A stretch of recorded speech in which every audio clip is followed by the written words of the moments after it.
Hi, my name's Abrian Nelson. I am a music theater major. Dawson Kuhn, I'm a sophomore nursing major. I'm Courtney Crane, I'm a freshman and a sports business major. Shelley Grant, Assistant Professor of Sociology. I'm Eric DeChico. I'm Assistant Professor of Theater at Jacksonville University. Either going to school for a nurse practitioner, being a travel nurse, or being a physician's assistant. We'll see.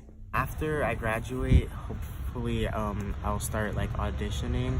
Hopefully before I graduate I'll have auditions booked. I want to go to law school. I want to be a sports agent. So my goal is to go to UF Law, but we'll see how that works out because that's really hard to do. Yeah, I think I've been around JU for a really long time because I was a student here, and then I started teaching as an adjunct in '98, and then became full-time faculty about 7 years ago. And I mean, I would say the diversity has increased to a very large extent, which is a great thing. We look very different than we did many years ago. Not gender-wise, I would say race and ethnicity. There's a lot of diversity, but there's not a lot of gender diversity there.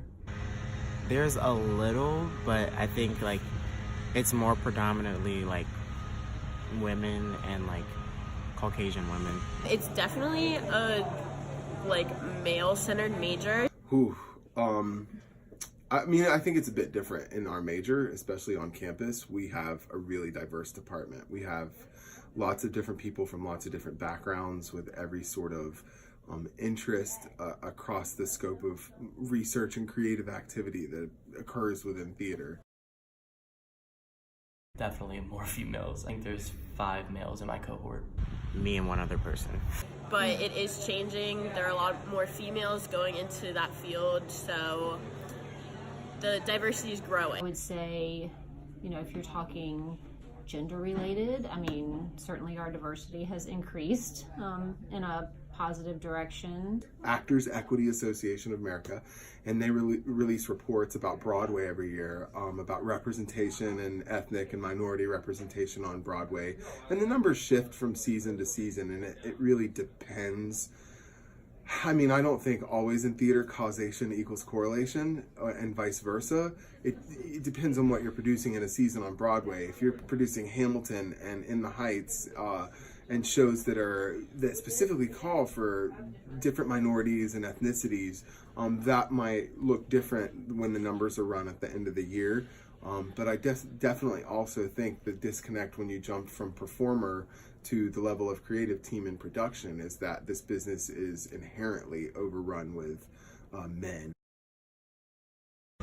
I don't think there's equality. I think that there's active change, but I don't think it's an even playing field for everyone. Before I was a professor here, I worked in the criminal justice system for almost 20 years. And I would say that, it was a hard field to enter young and a little bit hard to enter as a woman because, I was working with juvenile offenders, and a couple of barriers were that the people in control at that time were mostly, I would say, middle-aged men, and many felt that a young woman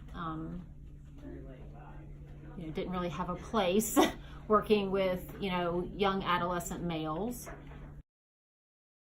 May think that the woman doesn't know as much as a male does. I think it's more the mentality of it being a woman's job.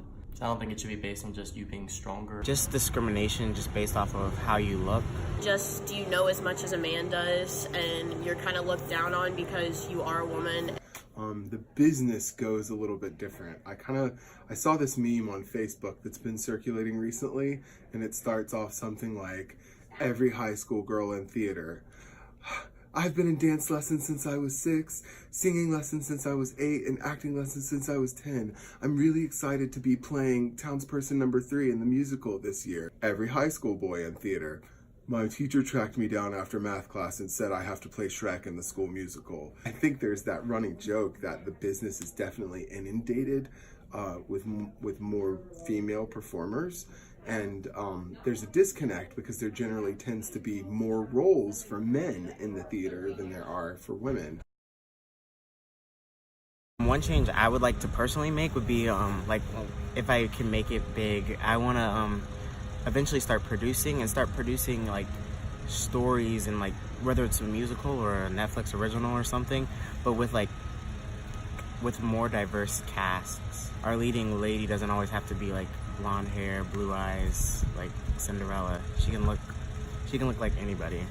And that we don't put women in charge as often as we could and as we should. JU can make strides, but I think it's more of a societal problem. Society can put more emphasis on female jobs being more toward male. Like, you know, women's jobs used to be nurse, teacher, secretary, and I think those are all jobs that men can also do, not to take over, dominate, but as women are moving toward a male-dominated field typically more, I think that society can start removing bias off of men joining these kind of fields and try to like push for more of that.